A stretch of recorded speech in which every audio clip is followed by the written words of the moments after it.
Ar žinojote, kad Erasmus Plus yra skirta ne tik studentams, bet ir mokiniams? Jie, kaip ir Erasmus studentai, gali išvykti mokytis užsienio mokykloje nuo 1 mėnesio iki metų ir taip įgyti neįkainojamos patirties. O pragyvenimo ir kelionei reikalingą paramą suteiks Švietimo mainų paramos fondo administruojama Europos komisijos programa Erasmus Plus.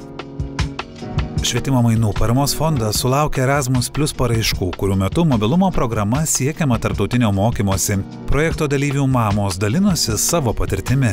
Dukros norą ir užsidegimą ir svajonę dar kartelį nuvažiuoti į Italiją ir dar pagyventi tokį periodą tikrai leido priimti teigiamą sprendimą. Bet kuriuo atveju galiu graužtis, kad išleidau ir egzaminas nepavyko, arba egzaminas pavyko, o dukros neišleidau, ar ne?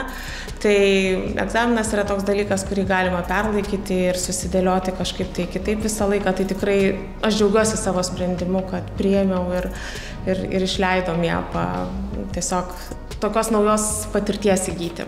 Erasmus dalyvės mama Rita teigia, kad pirmiausia pasiūlymą išvykti svetur mokytis su neįgaliojo vežimėliu išgirdo iš mokyklos direktorės.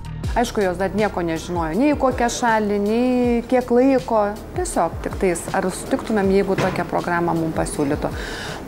Ir aš pamąsčiau, kodėlgi ne. Tai net nežinodama šalies? Ne, net nežinodama šalies. Nerimą dėl 10 klasėje organizuojamų žinių patikrinimų malšino mokyklos pasiūlymas. Buvom priėmę tokį su mokykla sprendimą, kad jeigu ten pamokos kažkas ne taip vyktų, tai visada gali prisijungti nuotoliniu.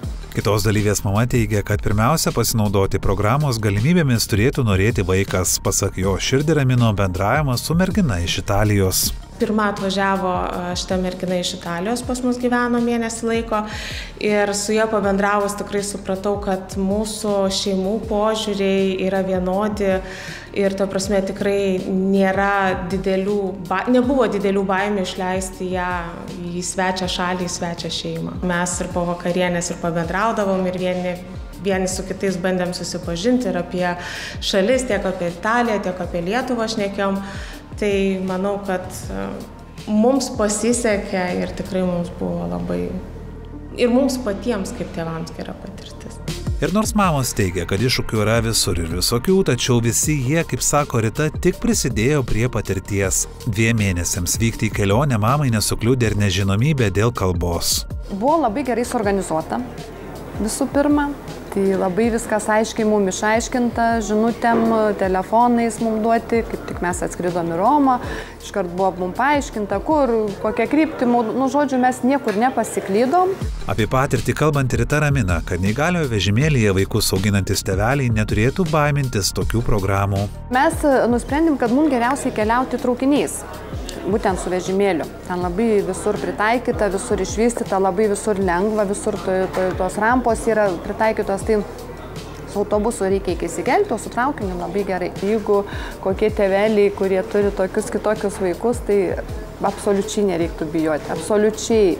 Pats miestas buvo neįtikėtinai pritaikyta visur, neįtikėtinai. Tiesiog aš stebėjausi, aš galėjau paleisti ją vieną ir jinai visur būtų lengvai nuėjus, tokių labai, ta prasme, minimalių kliučių. Pasak mamų, tai teikia neįkainojamą patirtį ir naudą savarankiškumo kelyje. Jinai grįžus po stažuotės, tiesiog mėnesį laiko jinai pasakojo vis tos įspūdžius. Dėl to, manau, tai yra irgi pačiai patirtis labai didelė.